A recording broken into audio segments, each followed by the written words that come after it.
بلا دیکھا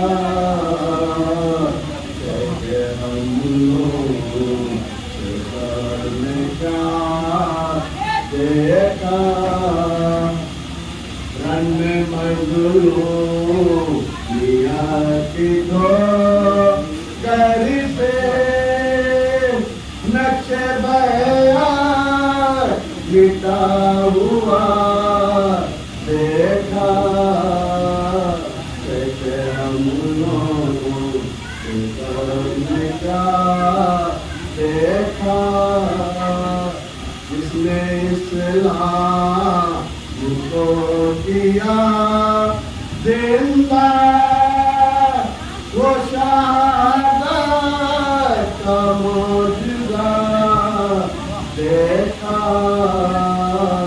کیسے ہم لوگ نے کیا دیکھا روضے شیخ کو بہت پڑی کون صورت کبریا دیکھا کہ ہم لوگ نے کیا دیکھا ہم نے دنیا میں کھول کر آنکھیں اپنے عشقوں کا سلسلہ دیکھا ابن زہرا کی مجلسیں دیکھی ہر طرف جلوے عذاب دیکھا جیسے ہم لوگ نے کیا دیکھا ہم غریب و امیر کے گھر میں گن سے کتا دیا دیکھا جیسے ہم لوگ نے کیا دیکھا آنکھ سر پر پڑی ہوئی دیکھی عالموں کو برنپا دیکھا باپ نے بسر کے برچی کا زخم جس نے لگا ہوا دیکھا جس نے دن بھر اٹھائے ہیں لاشیں یہ بلا کس کا حوصلہ دیکھا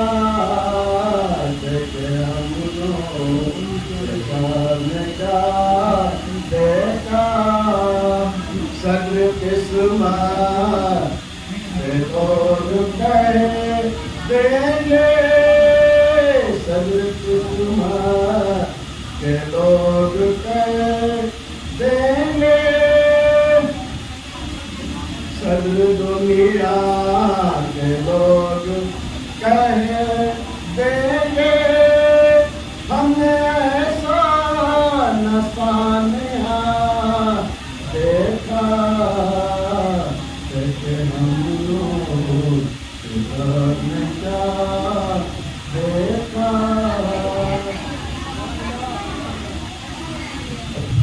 اللهم صل على محمد وآل محمد شخصیت جیسی کی میدان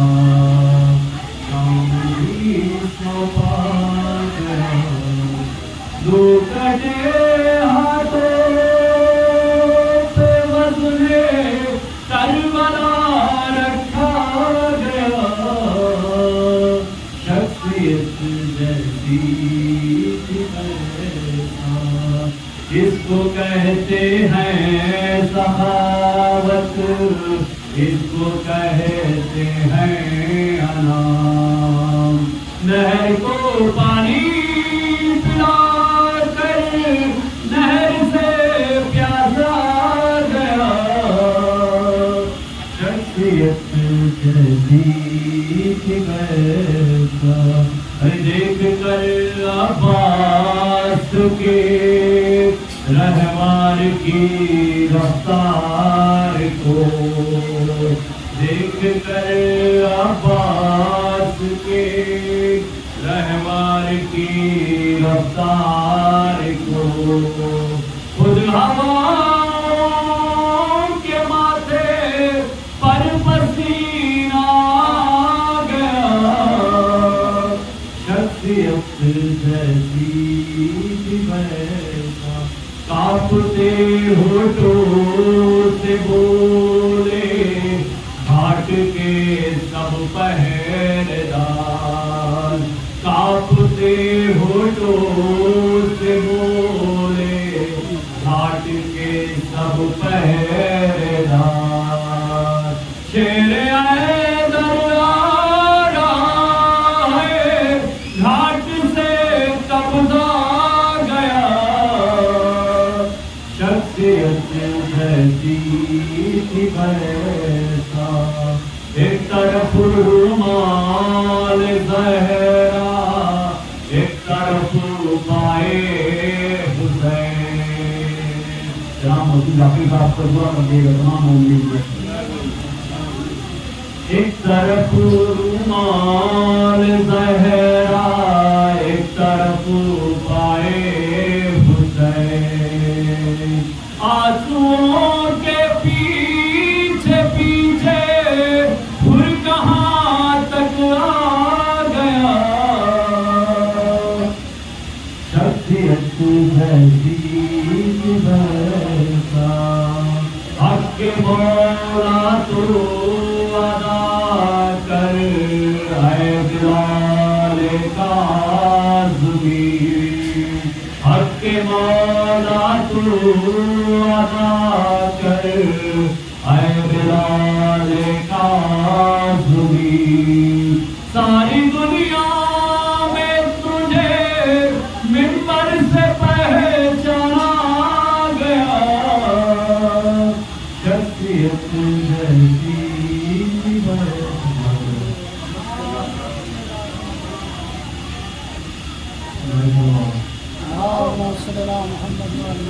مشکل دریا سے بڑھ کے آ نہ سکی، پھر چچا تو سکینہ پا نہ سکی، جانتی تھی چچا آئیں گے، دیکھتی رہ گئی بلا نہ سکی، مشکل دریا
سيد الأنبياء والمرسلين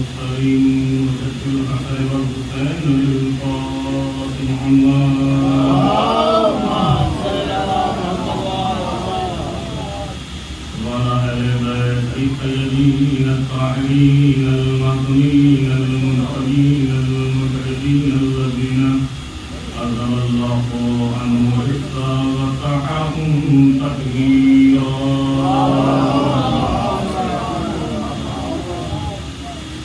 ولعنة الله على أعداء أجمعين إلى قيام يوم الدين. أما بعد فقد قال الله تعالى في القرآن الكريم: بسم الله الرحمن الرحيم. فاسألوا أهل الذكر إن كنتم لا تعلمون.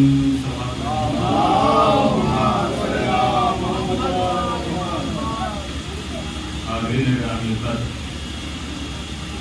حضرات سید الشہداء، خاندان مظلوم کربلا، محترم سامعین، آپ اللہ کی بارگاہ میں قرآن مجید کا 16واں سورہ، اس کی آیت نمبر 45 اور اس کی تلاوت کرنے کا شرف حاصل کیا، جس میں ارشاد رب العزت ہو رہا ہے کہ فاسألوا اہل الذکر ان کنتم لا تعلمون.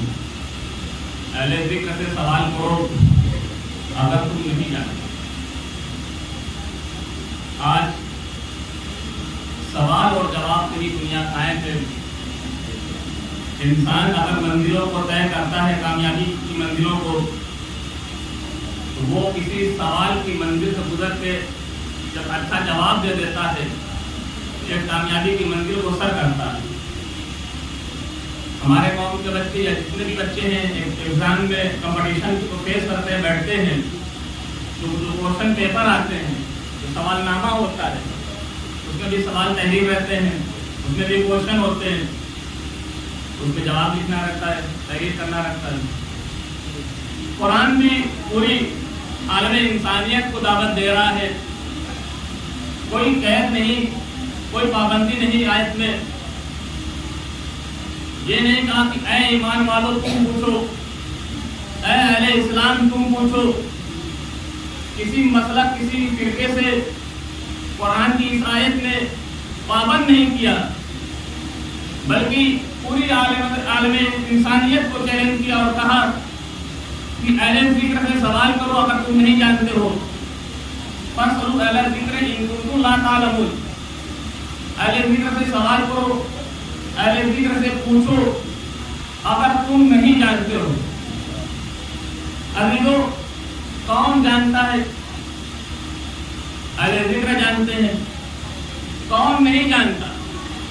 اب یہی قرآن ہے، یہی بتائے گا کہ کون لوگ نہیں جانتے ہیں.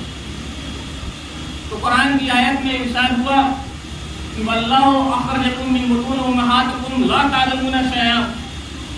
ہم نے تم لوگوں کو تمہارے ماؤں کے شکموں سے اس حالت میں نکالا کہ تم کچھ نہیں جانتے تھے.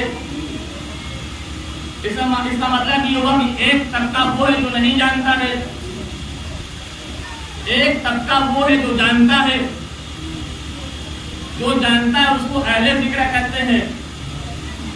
جو نہیں جانتا ہے وہ ہم جیسا انسان ہے. اس لیے کہ جب ہماری ولادت ہوئی، جب ہم اس دنیا میں آئے، جب ہم نے آنکھیں کھولی اس دنیا میں، تو لا تعلمون شیئا کے منزل میں تھے، یعنی کچھ نہیں جانتے تھے. اور جب وہ جو جانتے ہیں، جب وہ اس دنیا میں آئے تو رہے رسالت کے قرآن پڑھتے ہوئے نظر آئے. ان کی منزلت، ان کا مقام. اب اسی آیت کے ذیل میں نے جو تفسیر دیکھی انوار النجف، علامہ حسین بخش جاڑا تفسیر انوار النجف میں 15 جلدوں پہ مشتمل یہ تفسیر ہے، فضائل اہل بیت کے زیر عنوان. اس میں نے پڑھا کہ دیکھیں علامہ صاحب نے کیا لکھا ہے اس آیت کے ذیل میں. تو انہوں نے لکھا کہ ہمارے 8ویں امام کا زمانہ ہے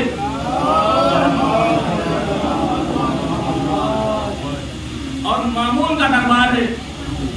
مامون کا دربار ہے. اس دربار میں علماء عراق اور علماء خراسان تھے. قرآن کی آیتوں میں گفتگو ہو رہی تھی. میرے 8ویں امام اور میرے 8ویں سرکار بھی وہیں پہ تشریف فرما تھے. جب اس آیت کے ذیل میں گفتگو ہوئی، وہ علماء خراسان، علماء عراق بات پہنچ رہی ہے مسلمان پہ محمد علیہ محمد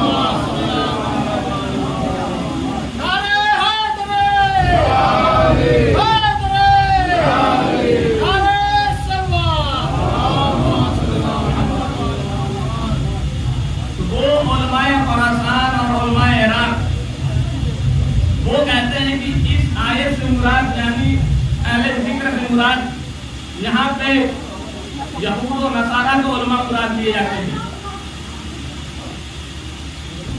دیکھیے امت مسلمہ میں اختلاف کہاں سے پیدا ہو رہا ہے. اختلاف کہاں سے پیدا ہو رہا ہے. امام کا زمانہ ہے, مامون کا دربار ہے, علماء عراق علماء خراسان ان کا نظریہ کیا ہے. وہ اس آیت کی تفسیر کیا بیان کرتے ہیں. وہ کہتے ہیں کہ اس سے مراد اہل ذکر سے مراد علماء یہود اور علماء نصارہ ہے. تو میرے امام نے وہی تو ان کو روکا بھی, ان کو ٹوکا بھی. اس لیے ابھی تو معصوم کہتے ہی اسے ہے کہ جس کے سامنے اگر کچھ غلط ہو رہا تو فوراً روکے اور فوراً ٹوکے.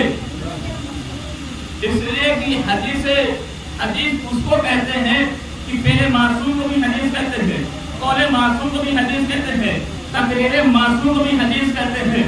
تقریر معصوم کا مطلب یہ ہوا کہ اگر امام کے سامنے کسی معصوم کے سامنے کوئی فعل انجام دیا جا رہا ہو, اگر معصوم وہاں پہ خاموش رہے اس کا مطلب وہ فعل صحیح ہے. اگر معصوم بول پڑے اس کا اپنا اعتراض درج کر دے اس کا مطلب یہ کہ وہ فعل صحیح نہیں ہے. میرے آٹھویں امام نے کہا کہ اگر تم لوگوں کا نظریہ یہ ہے کہ اس سے مراد علماء یہود و علماء نصارہ ہیں تو پھر قرآن کی اس آیت کو کہاں لے کے جاؤ گے کہ اس میں اللہ نے کہا کہ اللہ کے نزدیک سب سے پسندیدہ دین دین اسلام ہے. اگر تم کہہ رہے ہو تو علماء یہود و علماء نصارہ مراد ہے تو اللہ کے نزدیک تو دین اسلام سب سے پسندیدہ دین ہے, اور تمہارا کہنا یہ ہے کہ وہ ہے تو ان کا دین افضل ہو جائے گا, جبکہ اللہ کے نزدیک سب سے پسندیدہ دین کون ہے؟ دین اسلام ہے. اس کا مطلب یہ ہوگا کہ نہ علماء یہود ہے نہ علماء نصارہ ہے. ان کی باتوں کو رد کیا امام نے. اب مامون کہتا ہے کہ مولا آپ کی ارشاد فرمائیے کہ اس سے مراد کون ہے. تو میرے امام نے کہا اپنے سینے پہ ہاتھ مار کے فخریہ انداز میں میرے مولا نے کہا کہ نحن اہل الذکر و نحن المسئولین, ہم ہی اہل ذکر ہیں اور ہم ہی وہ ہے کہ جن سے سوال کیا جاتا ہے. سلمان پڑھے محمد علیہ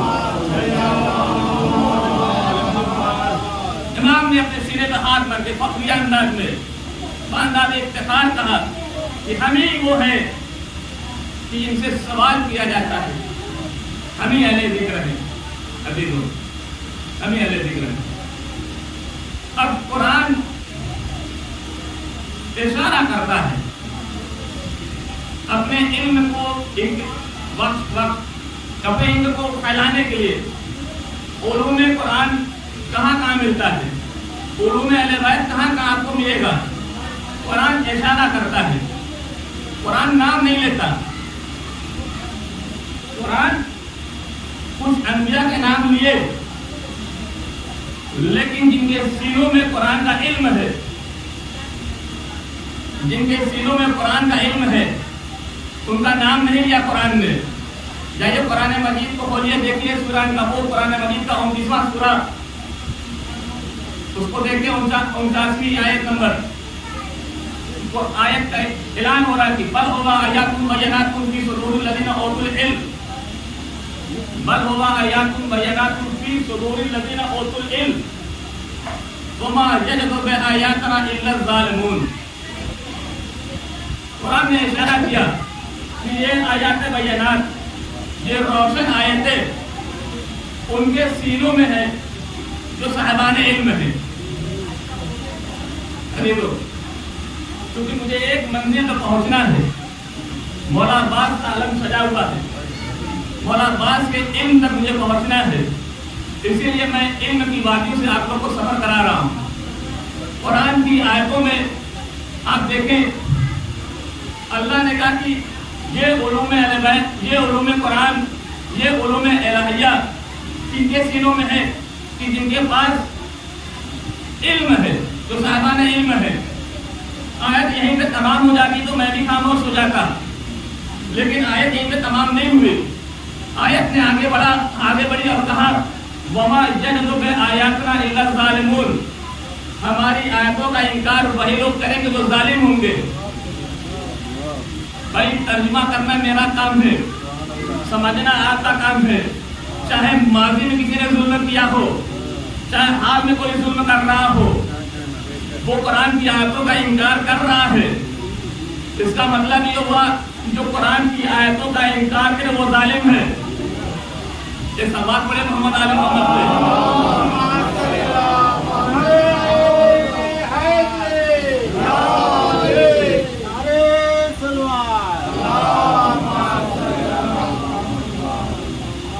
قرآن کی آیتوں کا جو انکار کرے، چاہے وہ ایک آیت کا انکار کرے، چاہے وہ 26 آیتوں کا انکار کرے،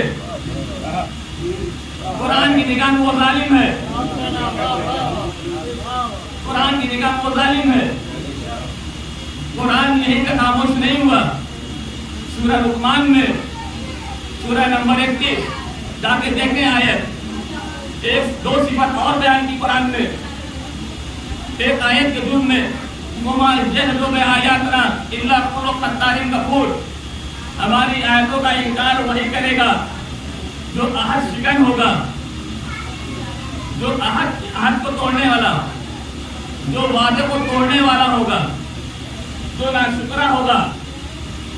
میں نے جب لغت کو کھنگالنا شروع کیا، اس آیت کی تفسیر دیکھنا شروع کی، مجھے ایک لفظ ملا کتار کے معنی میں. اس میں لغت میں لکھا کہ سخت ترین عہد شکن. اب آپ دیکھیں اور آپ سمجھیں، ترجمہ کرنا میرا کام ہے. قرآن کی آیتوں نے اعلان کر دیا تو قرآن کی آیتوں کا انکار وہی کرے گا جو وعدہ خلافی کرے گا اور جو ناشکرا ہوگا. بھائی وہ چاہے رسول کے زمانے میں ہو یا رسول کے بعد ہو، چاہے اس زمانے میں ہو. ایک صلوات پڑھے محمد علی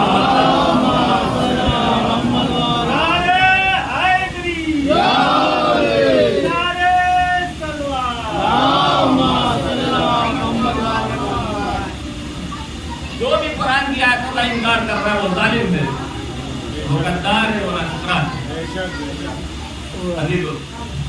قرآن صرف اشارہ کرتا ہے، قرآن نام نہیں لیتا. بہت سے انبیاء کا نام نہیں لیا، کس نبی کو کون سا علم دیا گیا. قرآن نے اشارہ کیا. ذرا سوال کرتا ہوں میں آپ لوگوں سے، صاحبان علم، صاحبان فہم، قرآن نے اشارہ کیوں کیا، نام کیوں نہیں لیا؟ قرآن کو نام لینا چاہیے تھا نا. وہ اللہ قادر مطلق ہے، اسے تو نام لینا چاہیے تھا کہ ان کے سینوں میں یہ علوم الہیہ ہے، علوم قرآن ہے. کیوں نہیں نام نہیں دیا؟ تو رسول کی ایک حدیث ہے جو بڑھ کے سہارا دیتی ہے کہ رسول نے ارشاد فرمایا کہ اولنا محمد وآخرنا محمد وآخرنا محمد وقولنا محمد. ہمارا اول بھی محمد، ہمارا اوسط بھی محمد، ہمارا آخر بھی محمد، ہم سب کے سب محمد ہے. اے پیغمبر اسلام، اے مرسل اعظم، اے یاسین، اے مدثر، اے مزمل، آپ نے یہ کیوں کہا کہ ہم سب کے سب محمد ہیں؟ آپ کو کہنا تو یہ چاہیے تھا کہ اولنا علی، اوسطنا علی، آخرنا علی، قولنا علی. میرا پہلا بھی علی، میرا اوسط بھی علی، میرا آخر بھی علی، ہم سب کے سب علی ہیں. عجمی آباد رسول اعظم آئے نادان، تجھے معلوم نہیں میں نے غدیر کے میدان میں 18 ذی‌الحجہ کو امت کے حوالے ایک علی کیا تھا. امت برداشت نہیں کر سکی. اگر میں کہتا ہم سب کی سب علی ہے تو کیا ہوتا؟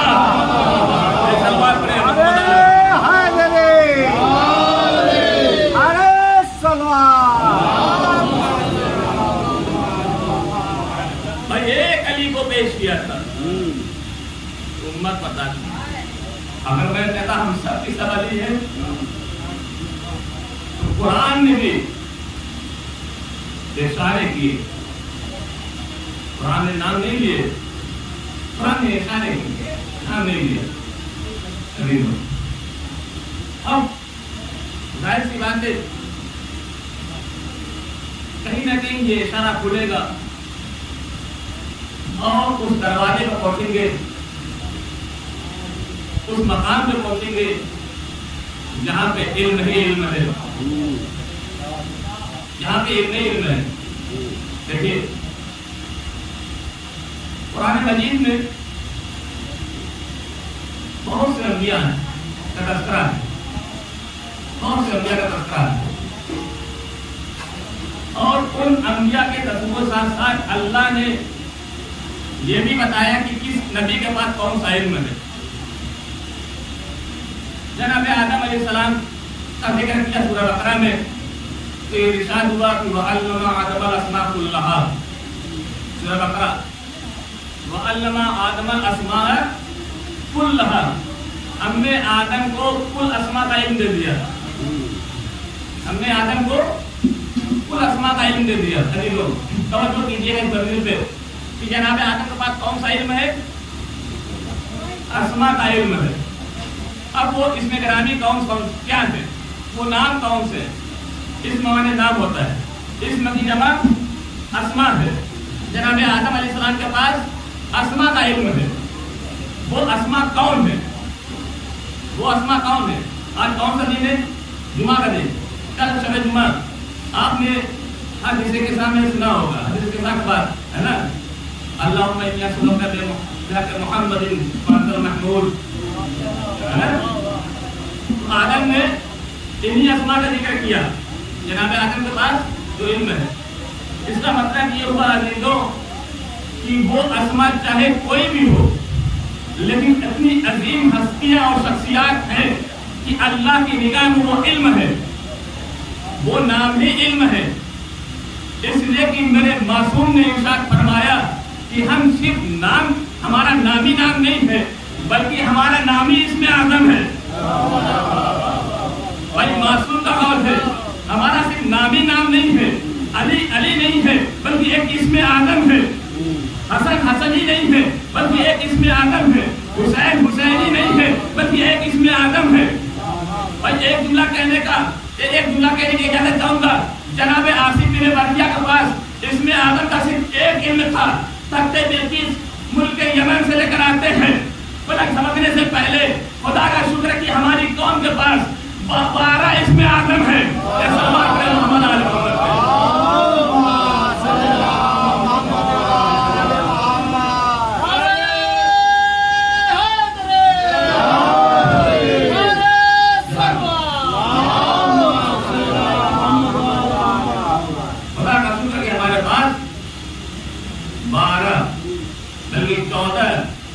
ایسے لوگ ہیں جو اسماء اعظم تو قرآن کی نگاہ میں وہ لوگ جن کا علم آدم کے پاس تھا، قدیم ترین شخصیات، وہ کون سا علم؟ وہی علم جو ہم آغوش مادر میں اپنی ماؤں سے سیکھتے ہیں. توجہ چاہوں گا، وہی علم جو ہم آغوش مادر میں اپنی ماؤں سے سیکھتے ہیں اور سنتے ہیں، وہی اسماء گرامی کہ جب قبر میں مردے کو لٹایا جاتا ہے اور تلقین پڑھی جاتی ہے تو انہی اسماء گرامی کی تلقین کی جاتی ہے. اس لیے کہ پیغمبر کی حدیث ہے کہ علم حاصل کرو ماں کی آغوش سے قبر کی منزل تک، علم حاصل کرو قبر کی آغوش تک، آغوش مادر سے لے کے قبر کی آغوش تک. جناب آدم نے عالم ملکوتی میں انہی اسماء کا ذکر کیا تھا. ہم آدم کی وہ لائق اولاد ہیں، ہم آدم کی وہ لائق اولاد ہیں. جناب آدم نے جو عالم ملکوتی میں جن اسماء کا ذکر کیا تھا، جناب آدم کو جن اسماء کا علم ملا تھا، ہم وہی علم، ہم وہی نامے، ہم وہی اسماء گرامی اپنی ماں کی آغوش میں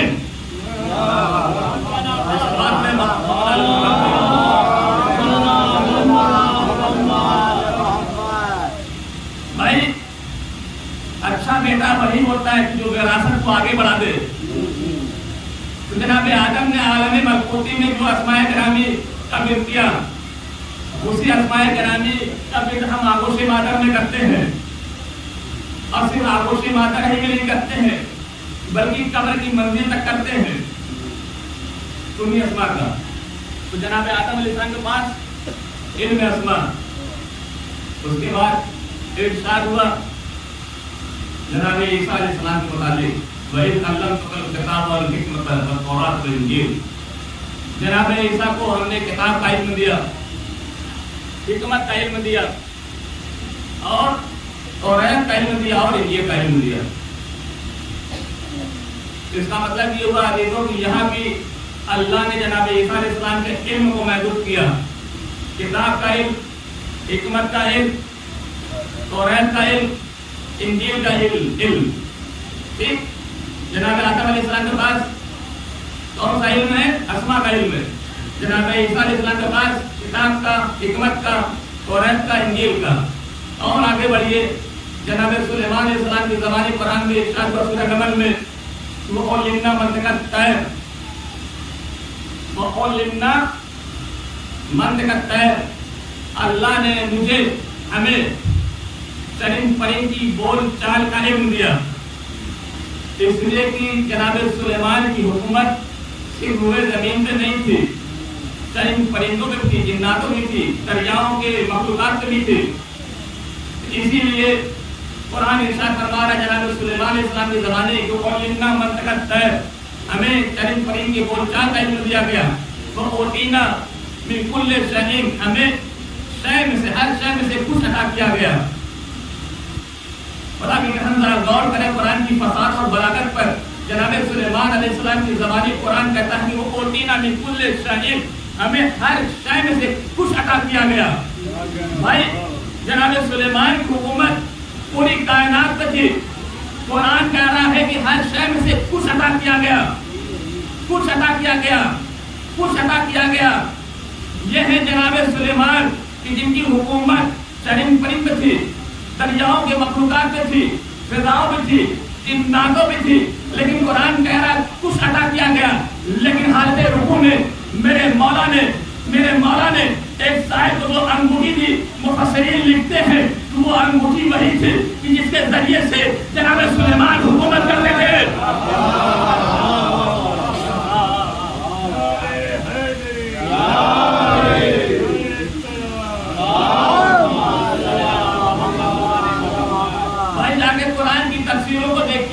مفسرین لکھتے ہیں کہ وہ انگوٹھی وہی تھی کہ میرے مولا نے جو حالت رکوع میں سائل کو عطا کر دیا۔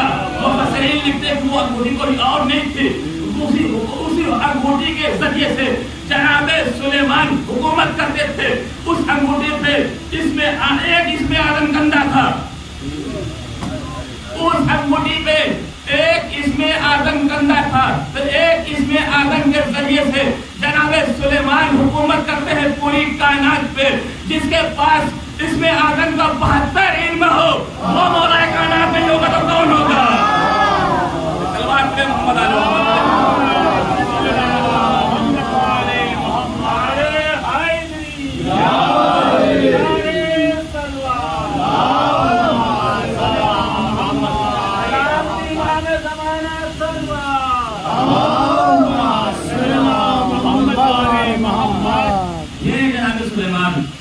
ان کو علم منطق طیر بول چال، پرندوں کی بول چال کا علم دیا گیا۔ ذرا اور آگے بڑھیے، جناب یوسف علیہ السلام کی زبانی قرآن کہتا ہے سورہ یوسف میں وَعَلَّمْتَنِي مِن تَأْوِيلِ الْأَحَادِيثِ، آپ جانتے دیکھیے قرآن میں میں نے حوالے دیے سورہ کے، آیت آپ دیکھیے گا، ذرا آپ دیکھتے ہیں کوشش آپ بھی کریں۔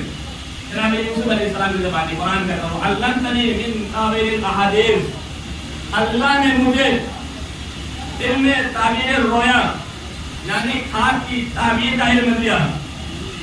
یہ جناب یوسف علیہ السلام، یہ کون جناب یوسف علیہ السلام ہے؟ کس کا علم ہے؟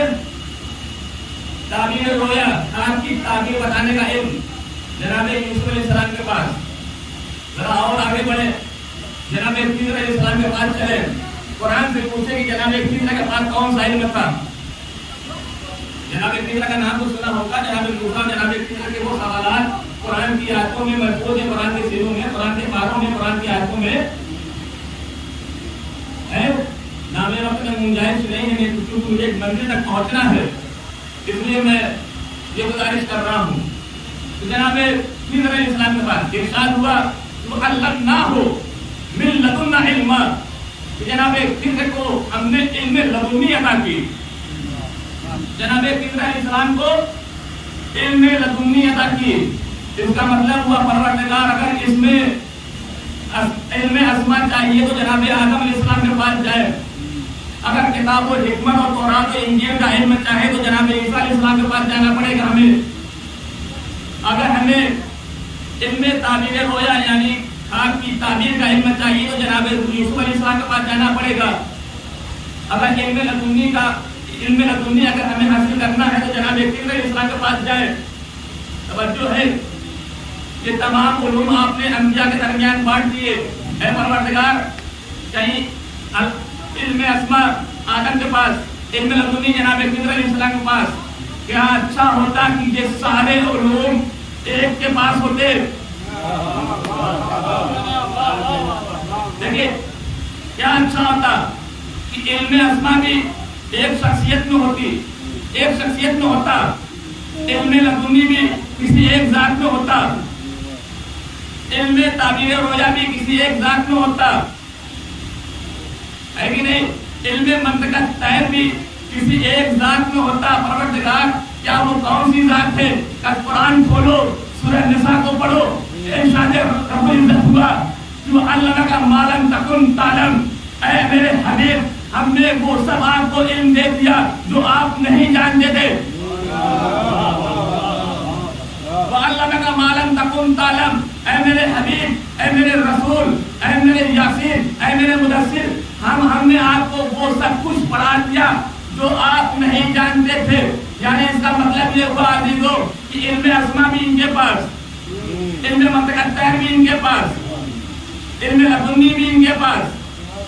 توجہ ہے، علم لدنی بھی ان کے پاس، علم تعبیر رویا بھی ان کے پاس. اب ایک ہی ذات میں یہ تمام علم ہے. وَعَلَّمَكَ مَا لَمْ تَكُنْ تَعْلَمْ. وہ تمام علم آپ کو ہم نے پڑھا دیے، تو تمام علم. اے میرے رسول، اے طٰہٰ، اے یاسین، آپ علم کی خیرات کیسے بانٹتے ہیں؟ آپ علم کی خیرات کب بانٹتے ہیں؟ آپ علم کی خیرات کیسے بانٹتے ہیں؟ کیوں کر بانٹتے ہیں؟ ارشاد ہوا قرآن میں جو علمک ما لم تکن تعلم، رسول کے لیے کہ ہم نے آپ کو وہ سارا علم عطا کر دیا جو آپ نہیں جانتے تھے. میرے رسول نے کہا کہ اگر یہ تمام علم چاہیے تو چھتوں کو چیر کے نہ آنا، دیواروں کو توڑ کے نہیں آنا. قرآن نے کہا وعلمک ما لم تکن تعلم، اور حبیب نے میرے رسول نے کہا علی کے لیے انا مدینۃ العلم وعلی بابها. سلوات پڑھیں محمد علیہ.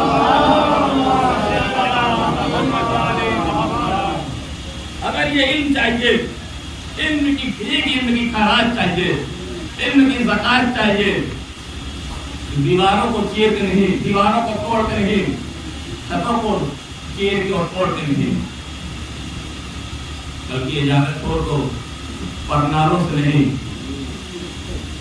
دروازوں سے. صلوات پڑھیں محمد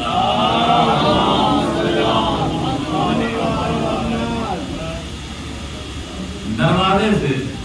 جسے علم چاہیے وہ دروازے سے، باب مدینۃ العلم پہ آنا ہوگا، تب اسے یہ تمام علم ملیں گے جو جناب آدم کے پاس ہے، جو جناب خضر کے پاس ہے، جو جناب موسیٰ کے پاس ہے، جو جناب عیسیٰ کے پاس ہے، جو جناب یوسف کے پاس ہے. سارے علم اسی دروازے پہ سب لوگوں ہیں. عزیزو، جناب خضر گزر رہے تھے ایک دریا سے،